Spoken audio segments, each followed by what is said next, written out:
Então, eu vou contar um pouco sobre a vida do Monteiro Lobato. Talvez nem todo mundo conheça os dados sobre a vida dele, mas, rapidamente, eu trouxe vários dados, mas para vocês terem uma ideia do quanto que foi importante a literatura infantil na vida desse homem.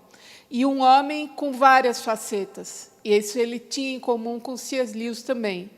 Então, ele nasce em Taubaté em 1882.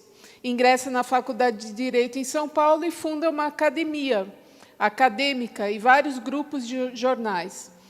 Formado, ele regressa a Taubaté, vence um concurso de contos que é publicado num jornal. E aí ele assume a promotoria de Areias. Foi a única experiência na área de direito que ele teve. Só que ele não ficou contente, ele teve muito tédio nessa cidadezinha pequena, que inspirou alguns contos dele. E, em 1908, ele casa-se com a Purezinha, né, a esposa dele. Associa-se a negócios de estrada de ferro, então ele tinha uma visão de negócios e uma visão de Brasil. Ele achava que o Brasil só ia dar certo se investisse em estradas de ferro e em petróleo, né, e em ferro também. Herda uma fazenda, então ele também foi fazendeiro uma época, administrou uma fazenda, dedica-se à modernização da lavoura e da criação. Abre um externato, até uma escola, ele também teve, que ele entrega para o cunhado dele.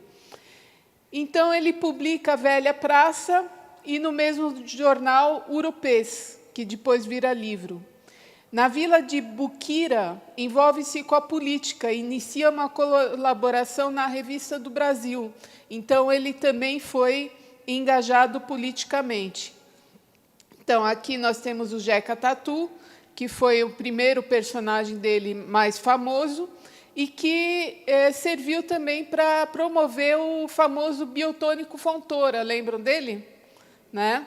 Então, ele se envolveu também com a questão da saúde pública, né? Porque as pessoas tinham muita fraqueza, e ele achava que a falta de saúde do brasileiro em geral, principalmente o homem do campo, era uma das razões porque ele tinha preguiça e não trabalhava. Então, investindo em saúde, você, na concepção dele, também investiria no Brasil e no progresso.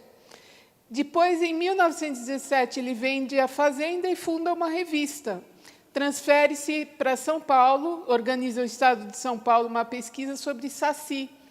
E daí surge o livro Saci, mas ele foi o primeiro livro interativo da história, né, que ele fez essa pesquisa, e a partir dessa pesquisa é que ele criou o personagem Saci. Então, ele fez um estudo antropológico, na verdade, né. Faz crítica a Anita Malfatti, porque aí nós temos a Semana de 21, né, da arte moderna, e a famosa crítica que ele faz a Anita Malfatti, que pegou muito mal, e fez com que ele fosse persona não grata entre os intelectuais, né, da época. Então, ele não foi muito bem visto por conta dessa crítica. Compra a Revista do Brasil, publica com retumbante sucesso o livro Urupês, funda a editora Monteiro Lobato e Companhia, publica o título O Problema Vital, um conjunto de artigos sobre saúde pública. Então, a saúde sempre foi um tema importante para o Monteiro Lobato, que também foi tradutor, inclusive. Outro dia, eu estava fazendo a pesquisa para o meu pós-doc, que foi sobre Monteiro Lobato, e qual não foi a minha surpresa quando caiu em minhas mãos um livro do Einstein. E quando eu fui olhar, porque, como tradutora, eu também gosto de observar quem são os tradutores, quem era o tradutor? Monteiro Lobato, ninguém mais e ninguém menos do que ele. E, em 21, finalmente, existe o lançamento da Narizinho. Narizinho foi o primeiro personagem que ele criou. Mas, na verdade, depois ele briga, a Narizinho briga o tempo todo com Monteiro Lobato, que vocês que já leram devem lembrar que há sempre um diálogo do Monteiro Lobato com a Narizinho. Eles ficam conversando, como o Maurício de Souza também, ele conversa às vezes com os personagens dele, né?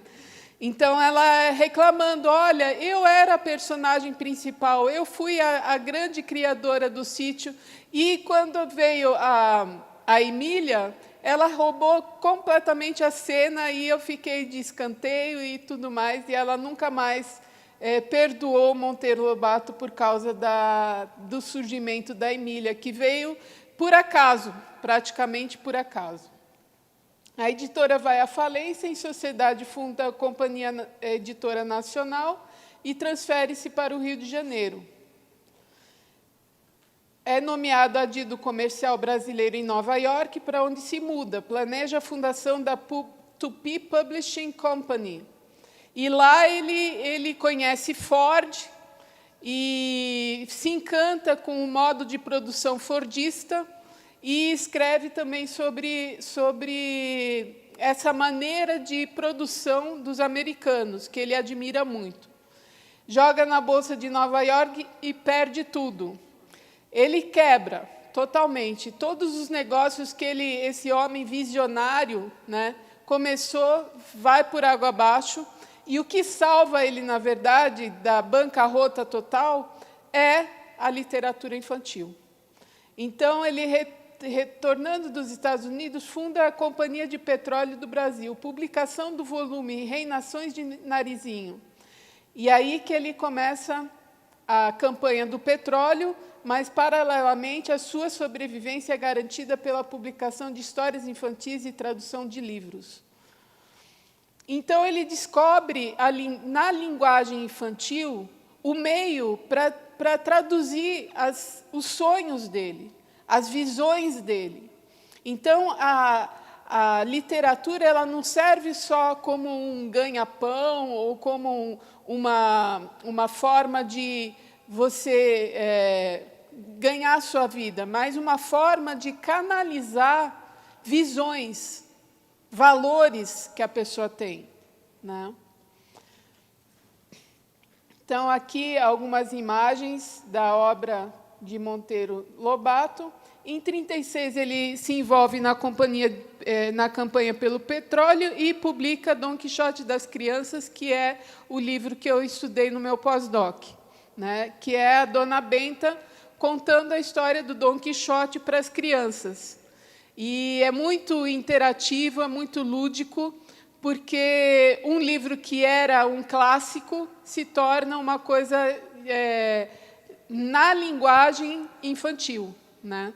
E o Monteiro Lobato fez isso com muitas histórias clássicas, das lendas, famosos mitos e lendas que ele transforma em literatura infantil, que ele reconta usando uma linguagem infantil, né? Cria a União Jornalística Brasileira, recebe o convite de Getúlio Vargas para dirigir o Ministério da Propaganda, só que ele recusa. Escreve uma carta com críticas ao governo, que é considerada subversiva e desrespeitosa, o que faz com que ele vá em cana. Ele é preso pelo Estado Novo e permanece detido até junho.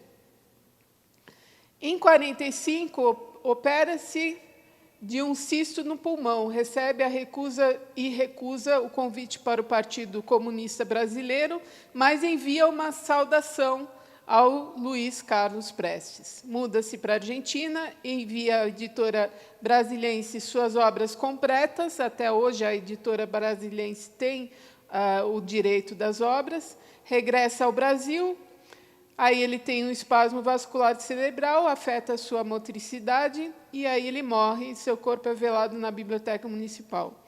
O sepultamento realiza-se no Cemitério da Consolação. Bom, esse é o primeiro personagem. Deu para entender o que a literatura infantil fez na vida desse homem? E uma curiosidade, a cidade da Bahia, onde se achou o petróleo pela primeira vez, sabem o nome dessa cidade? E foi no mesmo ano em que o Lobato publicou o Poço do Visconde. Ele publicou o Poço do Visconde antes de terem encontrado o petróleo no Brasil. A cidade chama-se Lobato. Então, são pequenas coincidências na vida dos autores que impressionam, porque a ficção e a arte e a realidade e a vida real, elas se entrelaçam, elas conversam. Agora eu vou falar de C.S. Lewis, que foi meu primeiro modelo. Eu vi o desenho animado quando era criança, do Leão, a Feiticeira e o Guarda-Roupa. Ele passava na televisão. E eu sempre me emocionava, só que eu não fazia nenhuma associação com o cristianismo, nada com Jesus Cristo, com a morte e ressurreição, nada disso. E depois, mais tarde, eu reencontrei o grupo de jovens da minha igreja, que era ligado à ABU, e a ABU tem algumas traduções do C.S. Lewis da época. Eles começaram a estudar as Crônicas de Nárnia, e eu era mais nova, ainda não podia participar do grupo de jovens, para minha raiva, mas eu peguei os livros e comecei a ler. E anos mais tarde, quando eu estava assistindo uma aula de filosofia no primeiro ano da faculdade, e eu estava numa crise, porque na igreja diziam, você vai entrar na USP, cuidado que tem a tal da teologia da libertação. Não estude demais, porque você vai perder a sua fé. E no meio universitário, eu queria falar de Deus e não tinha ouvidos, era um tabu, não podia se falar. Então, eu estava extremamente infeliz na época em que eu conheci esse professor chamado Louis Jean Lawande, que, no meio da aula de filosofia, ele disse, olha, tem um livro chamado Cartas de um Diabo a Seu Aprendiz, né? E que fala muito de filosofia da educação, que mostra como a filosofia da educação ela pode ser virada ao avesso, de um diabo que ensina ao seu aprendiz, ao seu pupilo, a arte de levar o seu pupilo ao mau caminho. Então, é uma antipedagogia. Então, você pode aprender muito com esse livro sobre a filosofia da educação. Bom, isso rendeu que eu fosse na sala dele e dissesse, Jean, você me salvou, porque, finalmente, eu pude fazer uma ponte entre o que eu vi, porque esse autor que você cita, no meio de uma USP, no meio da Faculdade de Educação, né, na época dos anos 80, já revelei minha idade. Enfim, anos 80, final dos anos 80 e início dos anos 90, que o discurso era extremamente de esquerda. E você cita o C.S. Lewis no meio da aula, que eu conheço da igreja, como é que é isso? E aí a gente conversou 4 horas seguidas, sobre Deus, o mundo, como ele se converteu ao cristianismo, ele é católico, através de livros como os livros do C.S. Lewis. Ele lendo, ele se converteu ao cristianismo. Então, depois, isso foi no primeiro ano da graduação. Eu não queria fazer mestrado, doutorado, nada disso. Eu queria ser missionária na África, na Índia. E, quando eu terminei, eu estava envolvida num projeto de educação de adultos, e, quando eu terminei, eu me vi na situação, eu vou ter que largar, eu não quero largar. E aí eu disse, então eu vou fazer esse tal desse mestrado aí. E fui conversar com esse professor. Aí ele disse, tá bom. Primeiro ele relutou muito em ser meu orientador, né? Mas depois ele disse, tá bom, eu te oriento com uma condição, que você pesquise o autor que nos uniu, que foi a nossa primeira conversa, que é o C.S. Lewis. Aí eu topei, só que no mestrado eu percebi que o cara tinha escrito mais de 40 livros. Né? E a maioria não tinha tradução na época ainda para o português. Tinha pouquíssimas e péssimas traduções. Então, eu bati na porta do Jean e disse, Jean, socorro. Né? E a profundidade do pensamento desse autor também, eu dizia, olha, eu não estou preparada para encarar o C.S. Lewis agora, não. Eu não me vejo capaz, e meu inglês ainda não era tão bom quanto hoje, eu não me sinto capaz de enfrentar ele, não. Aí ele disse, tá bom, então você pega o autor alemão, traduz a tese de doutorado dele, que foi tradutor do C.S. Lewis para o alemão. Ok, eu disse, tudo bem, tradução, tranquilo, tenho experiência e vamos que vamos. Então, no mestrado, eu fiz uma tradução comentada do livro desse autor chamado Josef Pieper, um filósofo alemão que é muito semelhante ao C.S. Lewis e que traduziu o problema do sofrimento para o alemão. Então, eu disse, quando terminou a defesa da dissertação, eu já queria dar as costas e ir embora, queria ficar uns 10 anos longe da universidade, pelo menos, né, que tem a tal da depressão pós-dissertação, né, pós-defesa. Mas aí o Jean me pegou pelo cangote e disse, não, senhora, você não vai fugir. Agora você vai desengavetar aquele projeto, que eu já tinha feito um projeto para o C.S. Lewis, né, para as Crônicas de Nárnia. Você vai desengavetar esse projeto e agora você vai defender no nível do doutorado. E lá fui eu, mais 3 anos, e encerrei o doutorado em 98, já tem um tempinho. Então, foi essa a minha história com Lewis, e desde então eu não o largo mais, ou ele não me larga, não sei qual que é a ordem.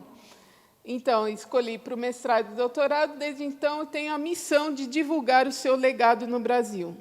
Então, alguns dados sobre ele. Ele foi órfão de mãe,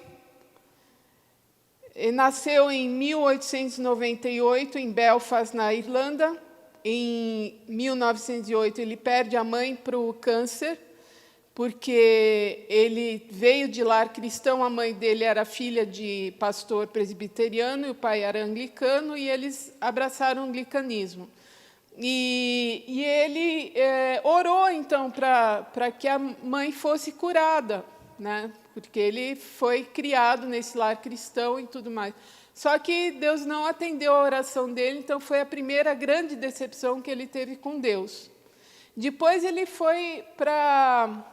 O pai se declarou incapaz de cuidar dos filhos, e ele tinha um irmão mais velho, e internou, então, em colégios internos, que eram desastrosos, né? Foram experiências horríveis que ele teve nessas escolas, que uma delas ele chama até com o mesmo nome de um campo de concentração, cujo diretor foi internado como louco, né?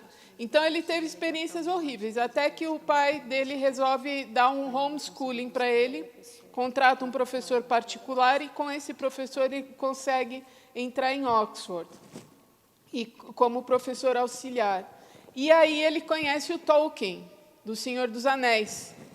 E aí ele escreve, e nessa época esse professor que deu aula particular para ele, era extremamente ateu.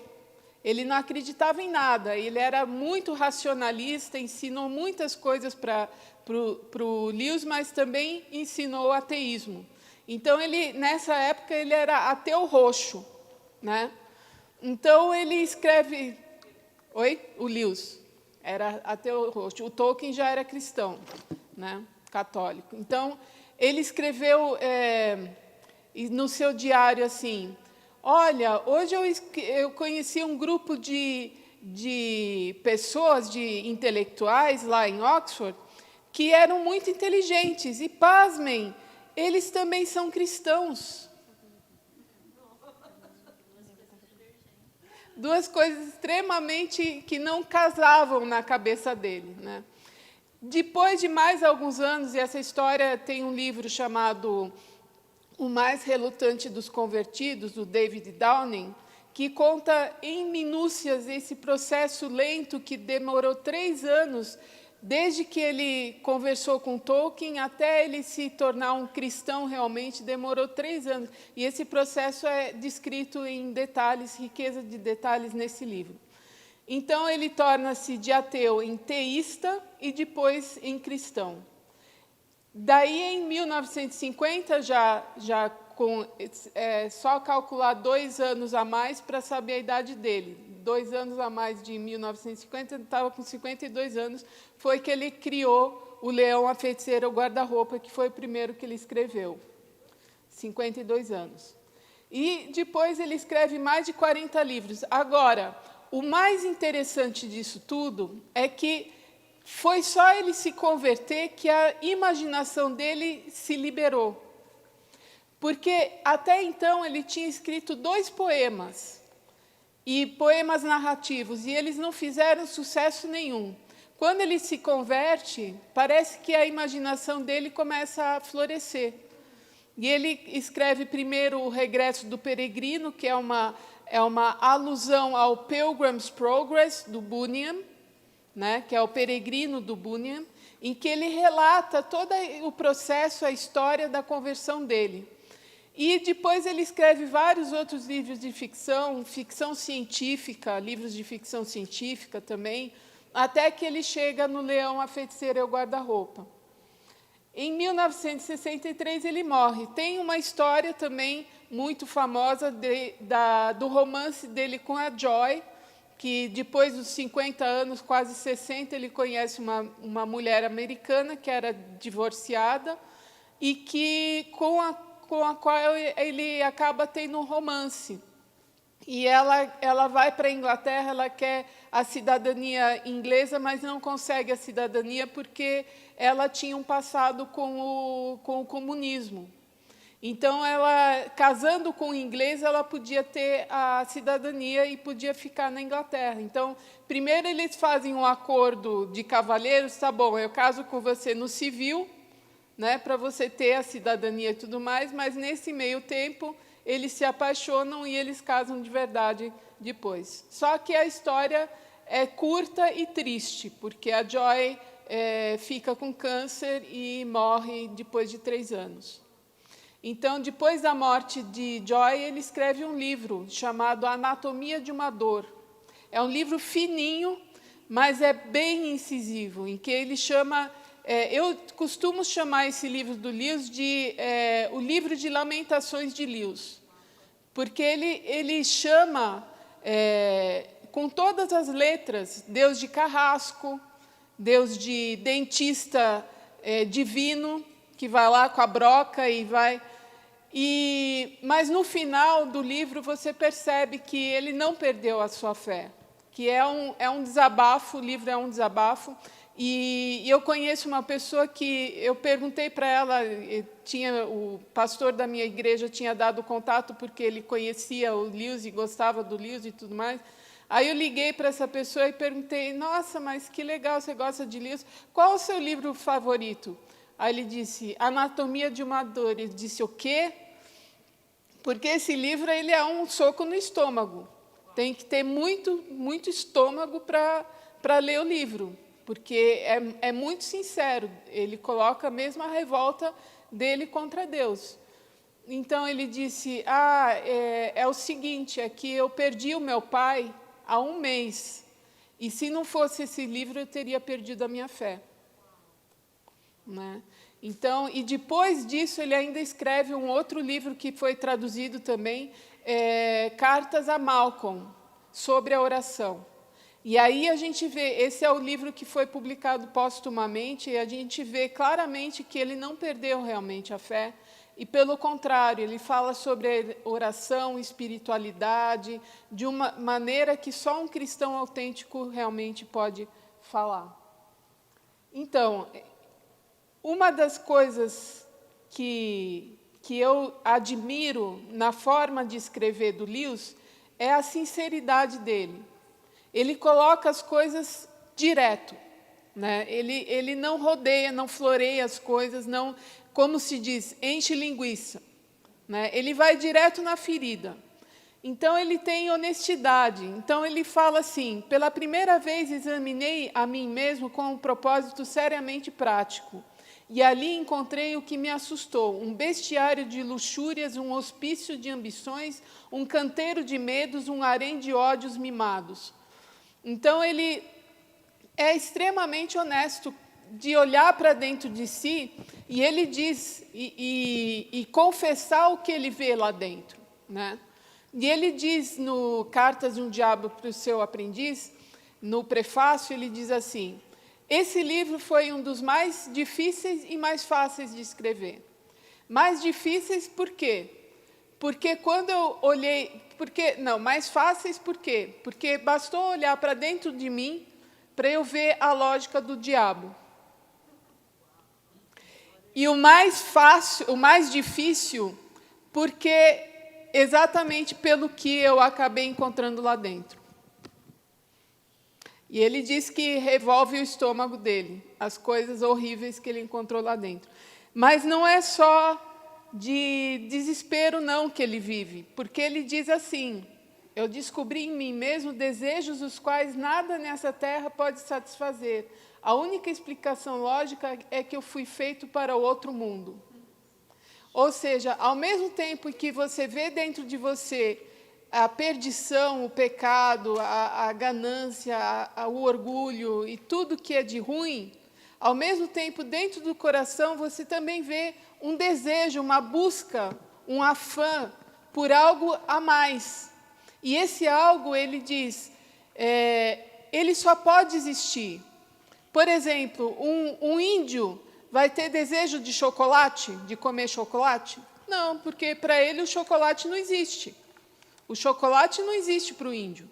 Então, ele não vai ter vontade de comer chocolate. Agora, para nós que conhecemos o chocolate, nós temos desejo. Então, se nós temos um desejo por algo mais, por uma vida eterna, pela perfeição, pelo céu, pelas coisas que vão além do aqui e agora, isso é sinal de que essas coisas só podem existir, né? Então, o argumento-chave que o Tolkien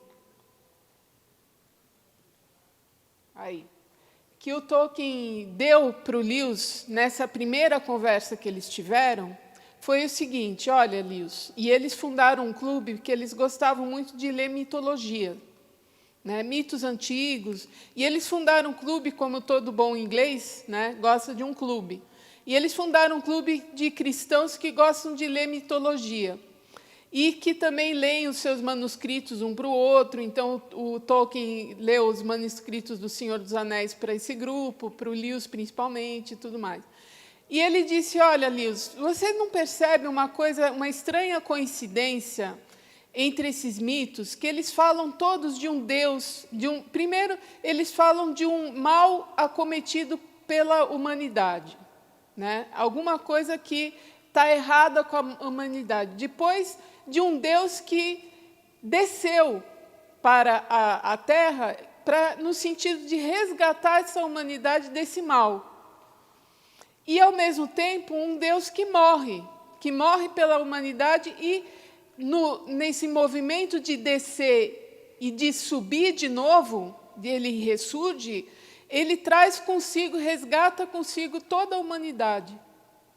Esse é o movimento de todos os mitos, tem essa estrutura. Existem estudos sobre isso, né? Na área de antropologia, de psicanálise. Tem o Bruno Bettelheim, que fala da psicanálise dos contos de fada, e tem outros autores que corroboram isso, mesmo não cristãos, que dizem que os mitos todos têm a mesma estrutura. Pois é, disse Lewis, é verdade. E essa estrutura não te lembra uma outra história que você conhece da sua infância? Pois é, menina, é verdade. Parece com a história de Cristo, né? Que morreu, que teve o pecado que veio no mundo, que trouxe a perdição para a humanidade, de um Deus que desce, que se encarna, que morre, que ressuscita e que sobe. É a mesma coisa. Pois é, Lewis, disse o Tolkien. Acontece que em Cristo o mito virou fato. O mito e o fato se casaram em Cristo. Então, ele também criou um outro argumento, e o Lewis é considerado, ao lado do Chesterton, um dos maiores apologistas do século XX. E esse argumento funciona o seguinte: argumento existência de Deus, né? Defendendo a existência de Deus. Então, ele diz, um homem que fosse somente um homem e dissesse as coisas que Jesus disse, não seria um grande mestre da moral, seria um lunático, no mesmo grau de alguém que pretendesse ser um ovo cozido. Ou então o diabo em pessoa. Faça sua escolha. Ou esse homem era e é o Filho de Deus, ou não passa de um louco ou coisa pior. Você pode querer calá-lo por ser um louco, pode cuspir nele e matá-lo como a um demônio, ou pode prostrar-se a seus pés e chamá-lo de Senhor e Deus. Vamos falar um pouquinho agora das Crônicas de Nárnia. Então, eu falei para vocês que os valores são o que faz a diferença em livros como as Crônicas de Nárnia. E quais são esses valores? Que é a visão que faz com que um autor sente e escreva. A visão que ele tem do mundo, do ser humano, das pessoas. E quais são esses valores que são subjacentes às Crônicas de Nárnia? Então, primeiro, a questão da vida simples, né? Quando você entra em Nárnia, os castores conduzem as crianças pelo mundo mágico do meio da floresta cheia de neve, e aí eles vão naquela toca quentinha, e aí eles fazem uma refeição saborosíssima com batatas quentes e peixe pescado na hora. Ou seja, uma coisa muito simples, muito caseira, muito gostosa. E ele tem uma característica muito marcante, que é a habilidade dele descrever as coisas. Ele descreve as coisas com uma plasticidade incrível. Então, por exemplo, quando as crianças entram, quando a Lúcia entra no guarda-roupa pela primeira vez, sinceramente, eu senti as peles roçarem no meu braço. Eu senti aquele vento chegar no meu rosto daquela noite na floresta e senti a neve embaixo do pé, fazendo crunch, crunch, crunch.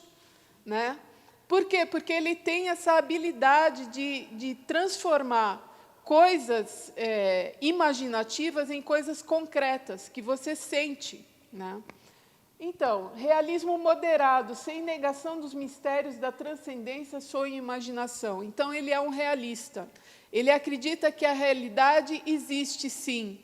Né? Hoje a gente vive num mundo do virtual, né? E em que a realidade muitas vezes é questionada. Será que existe a realidade mesmo ou não? Não, ele acredita na realidade, mas a diferença é que o sobrenatural, aquilo que transcende a realidade, é mais real do que a realidade que é a realidade comum, corriqueira. Né? Então, o milagre, para ele, tem um livro dele chamado Milagres. O milagre dele não é uma intervenção de Deus numa ordem dada, não. Ela é a vontade de Deus se realizando de uma maneira ainda mais real. É a realidade se manifestando de uma forma mais real do que no dia a dia comum. Né? Então, é um realismo moderado, transcendente e sobrenatural, o transcendente e o sobrenatural como a verdadeira realidade. O bem, que é a lógica da magia que vai além do tempo, vai além do mal, que é a lógica da magia do tempo. Tem um capítulo no Leão, a Feiticeira, o Guarda-Roupa, que chama a magia da aura do tempo, a magia profunda da aura do tempo, que fala da magia que a feiticeira do feitiço que a feiticeira lançou sobre Nárnia, que sempre era inverno e nunca vinha o Natal, né? Que era sempre frio, gelado e nunca vinha a festa, o Natal. Então, e o capítulo seguinte fala da magia ainda mais profunda de antes da aura dos tempos. Então, a primeira é a magia profunda da aura dos tempos. E o segundo é a magia ainda mais profunda de antes da Hora dos Tempos, quando ele fala do Aslan, que antes da feiticeira chegar, o Aslan já estava lá. Ele já tinha criado o mundo com o canto, né? Então, e que essa realidade do bem transcende muito mais a realidade do mal. O mal, ele não é nada perto do bem. O mal é uma corrupção do bem.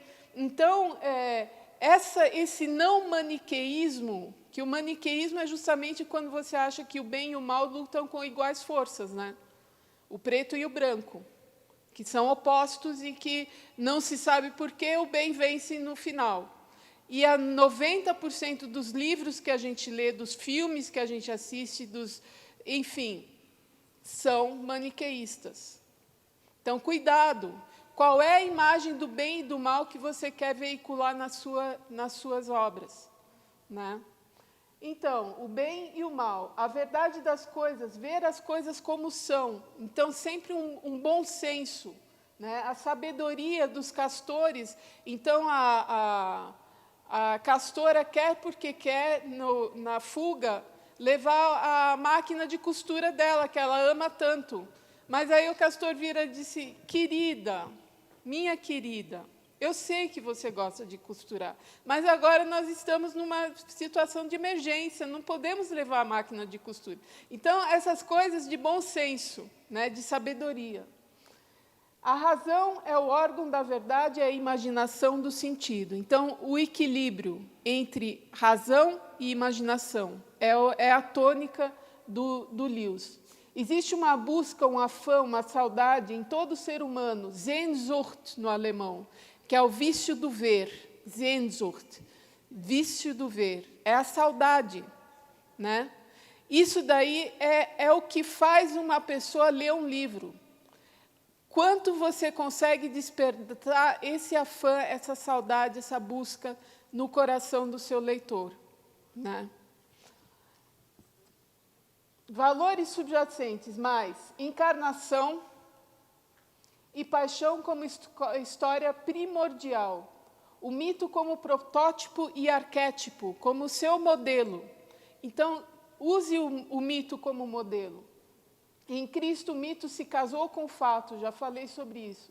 Cristo como logos, como o logos que é a lógica, né? Que é o verbo, a palavra, né?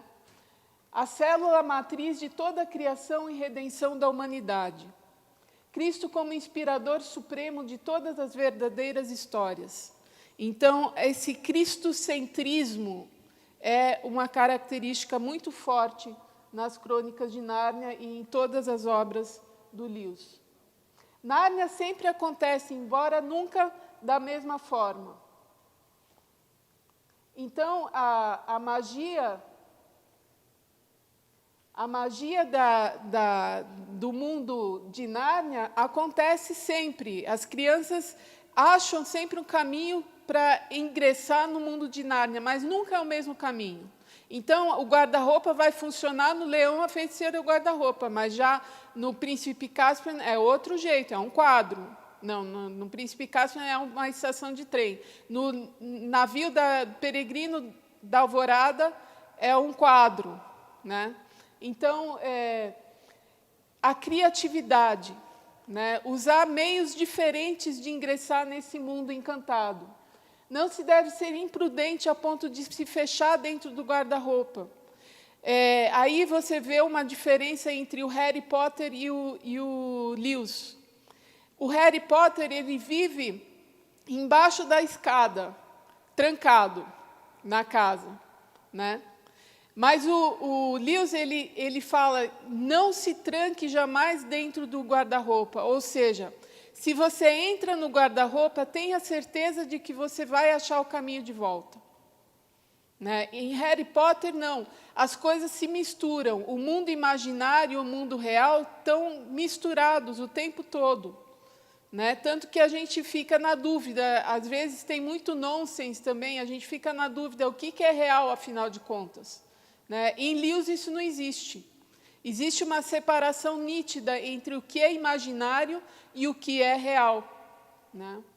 Então, isso evita que a criança faça confusão, né?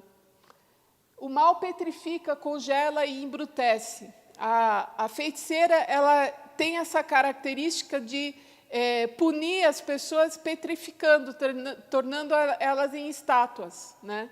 E isso mostra como é que é o mal, como o mal funciona. Já o bem cura, amolece, aquece, alegra.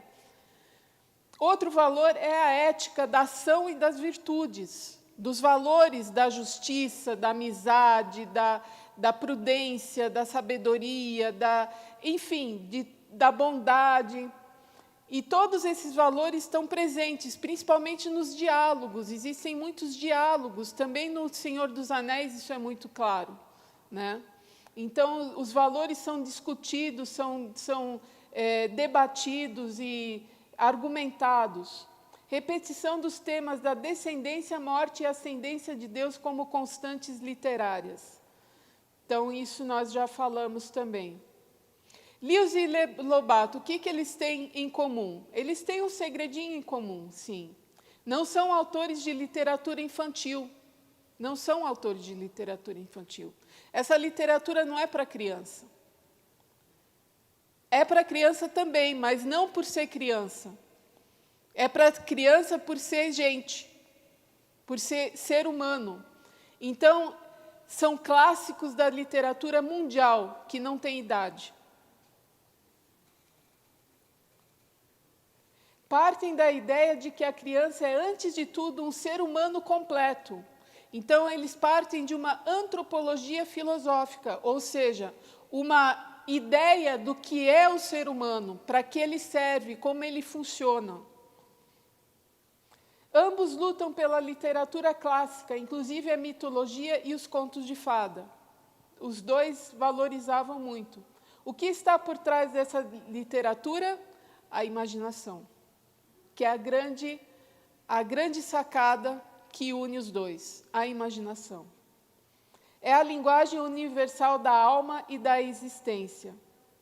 Por isso é tão facilmente associada à ética das virtudes cardeais e também à fé. Ou seja, por que eu fui juntar um Lobato que não tem nada a ver com o cristianismo e um Lewis que tem tudo a ver com o cristianismo? Porque ambos são clássicos.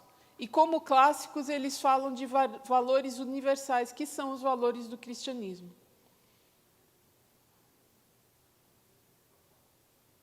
Então, o que eu estou defendendo aqui para vocês, nessa tarde, é o uso da imaginação, como a técnica primordial. Não há pensador que não tenha tentado definir a imaginação. Todo mundo tenta definir e ninguém chega a um acordo. Ninguém conseguiu até agora. Não há nenhum acordo. Será que ela é uma necessidade ou é uma armadilha? Ela serve para melhorar as coisas ou para piorar de vez? Ela serve para te enganar, te ludibriar, ou serve para te alentar, te dar esperança? A palavra está relacionada à imagem, mas também à magia, imaginação, imagem e magia. Nenhuma das duas relações é direta. Magia em Tolkien, uso de imagens e poder para alcançar interesses próprios. Mas o Lewis, ele ressignifica a magia. Ele acredita, magia em Lewis é a magia de antes da hora dos tempos e de depois da hora dos tempos, né? A magia de Deus, a magia do encanto da criação divina. Em Lewis tem sentido metafórico e aponta para a verdadeira magia de Deus, que se manifesta no sobrenatural e no milagre. Já imaginou? Algumas frases sobre imaginação. Só a imaginação é mais importante do que o conhecimento. Albert Einstein. A imaginação do homem não renunciará a fazer da sociedade uma obra de arte. Daniel Bell. A imaginação é a louca da casa. Essa frase é conhecida, né? A imaginação tem todos os poderes. Ela faz a beleza, a justiça, a felicidade, que são os maiores poderes do mundo. Blaise Pascal. A imaginação governa o mundo, Napoleão. Como foi a imaginação que criou o mundo, ela governa-o, Charles Baudelaire. Imaginar para quê, afinal de contas? Eu vou dar alguns argumentos para você. Por que a imaginação é importante? Porque somos imagem e semelhança de Deus, seres criativos e feitos para a criatividade. Porque todos temos a Sehnsucht de algo que dá sentido e unidade às coisas fragmentadas. Porque segue as leis do fancy, da fantasia. Porque é um órgão do sentido que auxilia a razão, órgão da verdade, na busca da totalidade do real. Então, o Lewis compara o saber humano a um anjo, que precisa de 2 asas para voar. Uma é a sua razão, o seu intelecto. A outra é a imaginação. A razão cuida da verdade, das coisas verdadeiras. A imaginação cuida do sentido. Ninguém consegue entender, e eu que sou educadora sei disso, alguma coisa que não faz sentido, por mais verdadeira que ela seja. Então, tem livros didáticos por aí, fantásticos, assim, que são brilhantes, de teorias e mais teorias, mas que a pessoa lê e não entende lhufas. E ainda compra, né?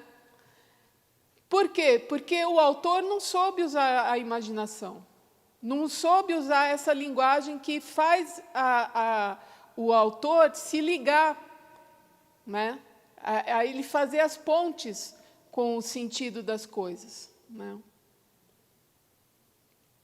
Pela necessidade de criar pontes, exatamente o que eu acabei de falar, para a compreensão de realidades transcendentes, para cumprir a missão de subcriação do ser humano e fomentar o Evangelium. Subcriação é um termo criado pelo Tolkien, que ele defendia que só de você criar um mundo paralelo, você já está agradando a Deus. Isso é a forma maior de louvar a Deus, é você criar, usar a sua criatividade, é a forma mais bonita de agradar a Deus. Né? E fazendo isso, você está criando, subcriando, ou seja, você está criando como Deus criou o mundo, só que num outro nível, num nível inferior, mas você está retomando todo o processo de criação do mundo. Então, e fomentar Evangelium. Evangelium é outro conceito do Tolkien, que ele diz, o Evangelho é Cristo. Cristo é nosso Evangelho. Mas existe aí fora um outro tipo de manifestação que outros teólogos chamaram de graça comum, né? Que significa que outras pessoas que não são cristãs também podem falar do Evangelho, sem querer muitas vezes, através do uso da imaginação, através dos clássicos, através dos contos. Por isso é que eles são eternos, né? Você não precisa ser um autor cristão para falar de cristianismo, basta ser um bom autor.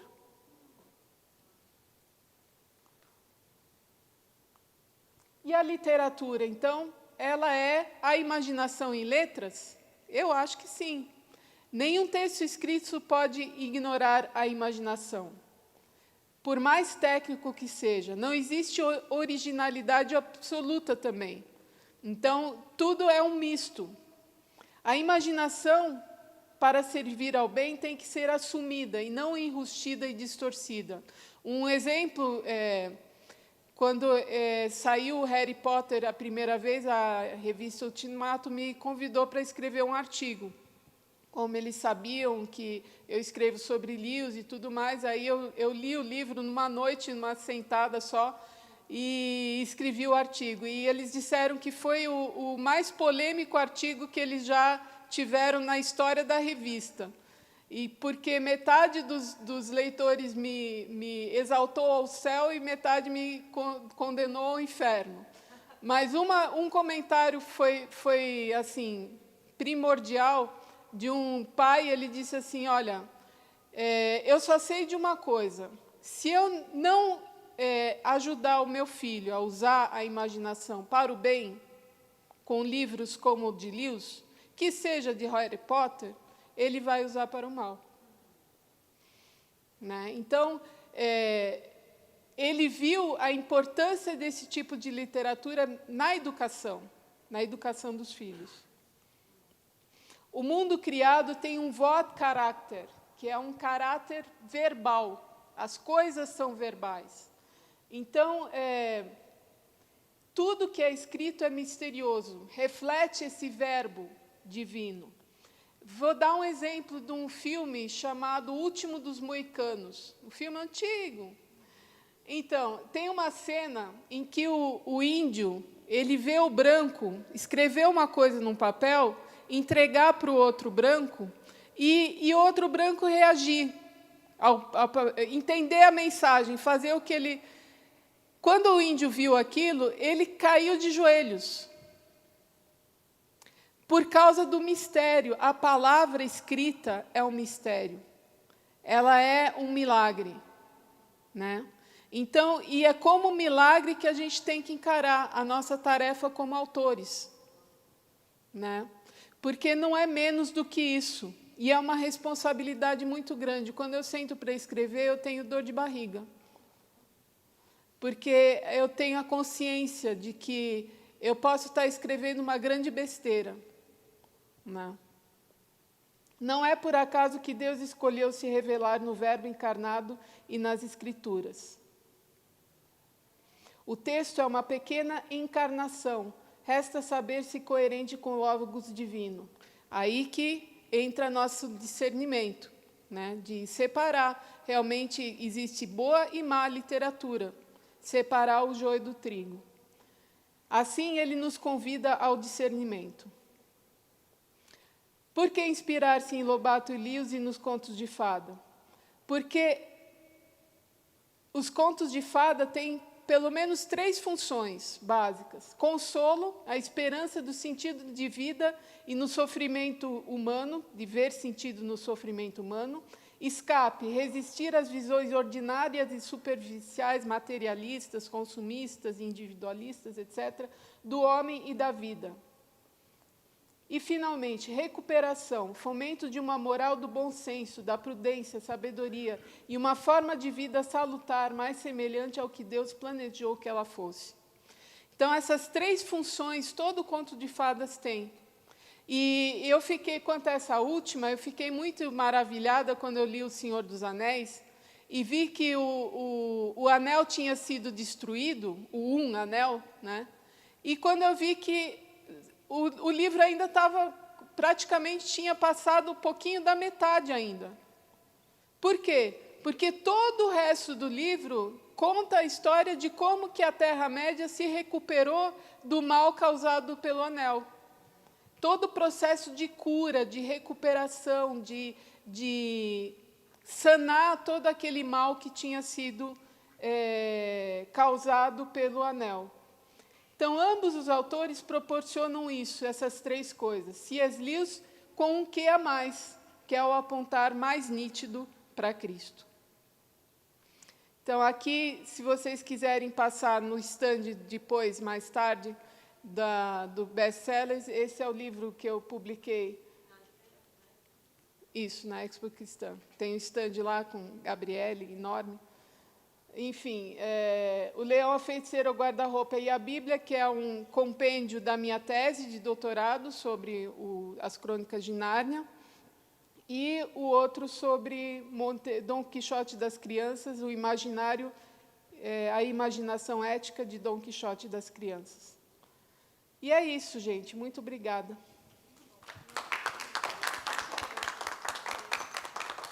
Perguntas?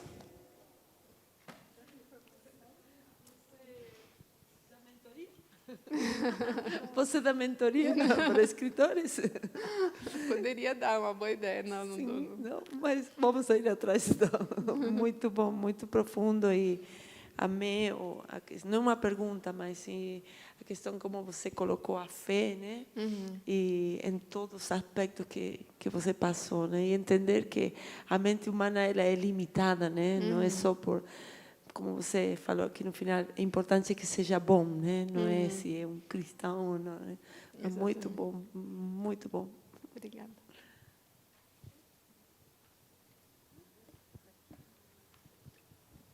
Mais alguma pergunta?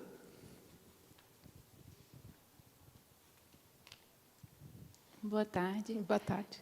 Eu queria saber, como você estudou bastante sobre o Lewis, recentemente eu, visitando umas livrarias, eu vi alguns livros citando o Lewis, que o Lewis leu aquele livro e, por conta daqueles livros, foi influenciado, né, ao cristianismo. Queria saber de você como é que foi a história dele, essa relação que ele teve com os livros que ele leu na época, até a criação da própria... É bem interessante. A própria... Obrigada pela pergunta, é muito interessante essa história, porque a vida do Lewis e os livros, eles se entrelaçavam o tempo todo. Ele diz na autobiografia dele que, na casa dele, havia livros por todos os lados. Ele tropeçava em livros a todo instante. Então, ele e os livros têm uma relação muito profunda, né? Isso é uma coisa. Segunda coisa, quando ele ainda era ateu, depois ele escreve no diário dele, ele escreve depois fazendo uma reflexão sobre essa época que ele era ateu. E ele constata que, nessa época, todos os livros que ele lia eram, e gostava de ler, né, todos os livros que ele gostava realmente de ler, ele foi descobrir mais tarde que eram autores cristãos. Exatamente. Então, tem duas coisinhas aqui.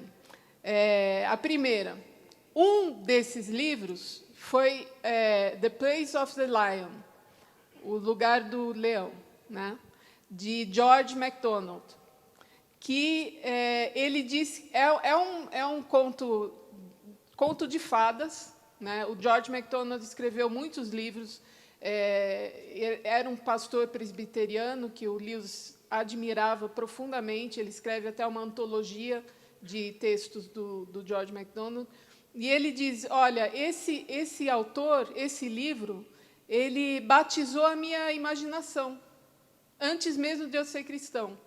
Ele leu quando ele tinha uns 16 para 17 anos de idade. E ele era ateu roxo.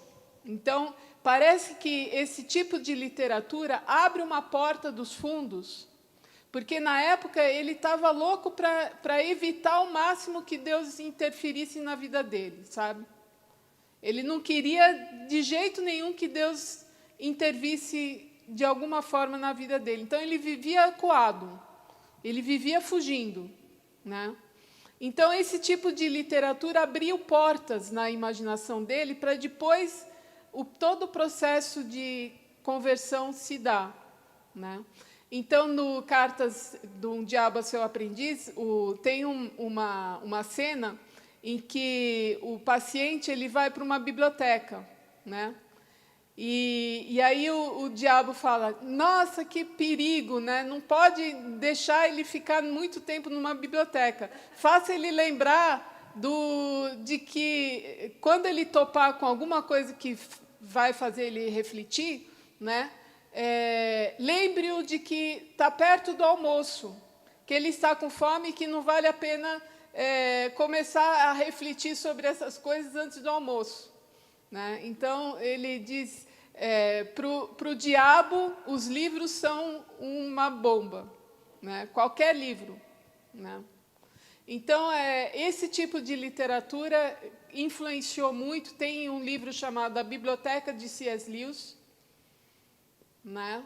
Que aí você pode conhecer todos esses autores que influenciaram, né? E, enfim, teve um papel muito importante os livros na vida dele, principalmente dos cristãos. Mas, como eu disse, ele nunca leu... se ele fosse ler alguns livros devocionais que a gente tem hoje, acho que ele não falaria a mesma coisa.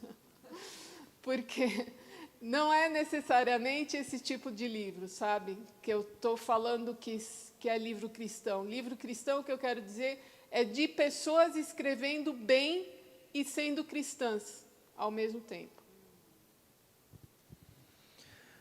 Não sei se eu respondi. Muito obrigado, Gabriele, pelas explicações aqui. Para mim foi muito bom, acho que para vocês também todos aproveitaram muito bem, né? Eu também gosto de escrever, assim, não sou escritor assim, mas gosto de escrever artigos, gosto de escrever algumas coisas assim, como a Vivian também falou, assim, para começar a escrever para ter a prática tem que escrever sempre, né? Então, assim, muito obrigado pela presença da Gabriele, a presença de vocês também agradecemos aí. Daqui às 5 horas nós temos a palestra do Gilmar Chaves e Silas Malafaia falando sobre questões da atualidade, também se vocês quiserem estar presente. Logo mais, depois, às 19 horas, teremos aqui o William Douglas com Davi Lago, falando sobre o livro Formigas, né, o que essa sociedade tem para nos ensinar, a raça humana. Né? E também, logo mais à noite, às 20h30, teremos aqui o Ryan O'Quinn, que é um ator, escritor americano, vai estar falando aqui sobre os desafios do cotidiano familiar. Ele tem 2 livros escritos, nenhum deles lançado em português. Os 2 são americanos, escritos só em inglês. Um deles, inclusive, foi lançado e, em 2 semanas depois, já era um best-seller na Amazon. Então, são obras muito legais, interessantes.